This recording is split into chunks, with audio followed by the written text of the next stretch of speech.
Biscuit અને chocolate આ બંનેમાંથી વધારે અનહેલ્ધી શું છે? બિસ્કિટ કે પછી ચોકલેટ? મમ્મી મારે ચોકલેટ ખાવી છે.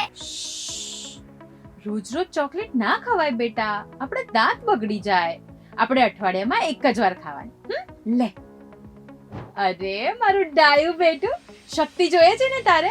લે, રોજ જે સવારે દૂધ જોડે આ બિસ્કિટ ખાજે. હો, લે લે ખા. હાય, ગુજરાત સમાચાર સાથે હું છું હેલી.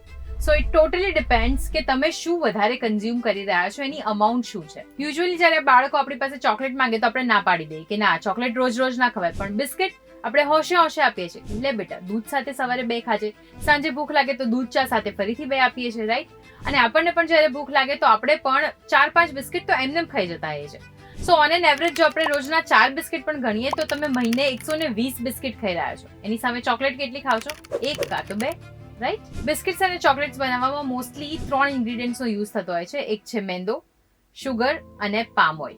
અને આમાંના કોઈ પણ ઇન્ગ્રેડિયન્ટ આપણા સ્વાસ્થ્ય માટે સારા તો છે જ નહીં. અત્યારે ક્રીમ વાળા બિસ્કિટની વાત તો હું કરી જ નથી રહી. જે આપણે સાદા દૂધ સાથે બિસ્કિટ ખાઈએ છીએ ને, એ 100 ગ્રામનું જે પેકેટ હોય છે એમાં 60% મેંદો, એટલે કે અપ્રોક્સ 9 ચમચી મેંદો, 6 ચમચી ખાંડ અને 1 ચમચી પામ ઓઇલ હોય છે.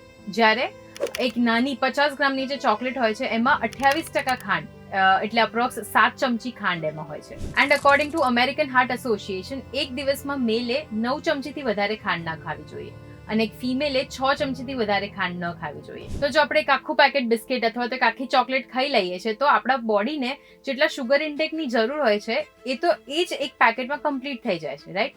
પણ એ સિવાય જે આપણે જમીએ છીએ, જે આપણે ફ્રૂટ જ્યુસ પીએ છીએ, ચા પીએ, કોફી પીએ અથવા તો કેચઅપ ખાતા હોઈએ છીએ, અને ગુજરાતીઓના ઘરમાં તો દાળ શાક બધામાં ખાંડ હોય છે. આ જે એક્સ્ટ્રા કેલરીઝ, જે એક્સ્ટ્રા શુગર ઇન્ટેક આપણા બોડીમાં જઈ રહ્યો છે એનું તો કોઈ કેલ્ક્યુલેશન જ નથી હોતું, રાઈટ? અને આ જે એક્સ્ટ્રા ઇન્ટેક થાય છે એના કારણે જ ઓબેસિટી, ડાયાબિટીસ અને બીજા ઘણા બધા હેલ્થ રિલેટેડ પ્રોબ્લેમ્સ થતા હોય છે. અને જો પ્રેક્ટિકલી જોવા જઈએ તો ચોકલેટ્સ આપણે ડિઝર્ટ તરીકે ખાતા હોઈએ છીએ અને ફેમિલીના બધા મેમ્બર્સ બેઠા હોય તો બધાની સાથે શેર કરીને ખાઈએ છીએ. પણ એની સામે જો બિસ્કિટની વાત કરીએ તો બિસ્કિટ જ્યારે આપણને ભૂખ લાગી હોય તો પેટ ભરવા માટે ખાતા હોઈએ છીએ, અને એમાં ક્યાં આખું બિસ્કિટનું પેકેટ પતી જાય છે એ આપણને જ ખબર નથી હોતી. એટલે understand the difference and choose a healthy option. અને હું એવું નથી કહી રહી કે બિસ્કિટ ખાવા જ ના જોઈએ, ખાઓ, પણ જેમ આપણે ચોકલેટ ક્યારેક ક્યારેક ખાઈએ છીએ બસ એવી જ રીતે બિસ્કિટ પણ ક્યારેક ક્યારેક, વન્સ ઇન અ વાઇલ ખાઓ તો it's okay, but every day it's a big નો.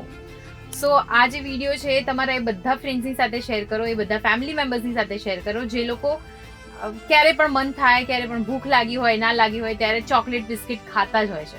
તો એમને આ વિડીયો મોકલો અને એમની આંખો ખોલો. અને આવા જ ઇન્ફોર્મેટિવ વિડીયોઝ માટે જોતા રહો ગુજરાતસમાચાર.com.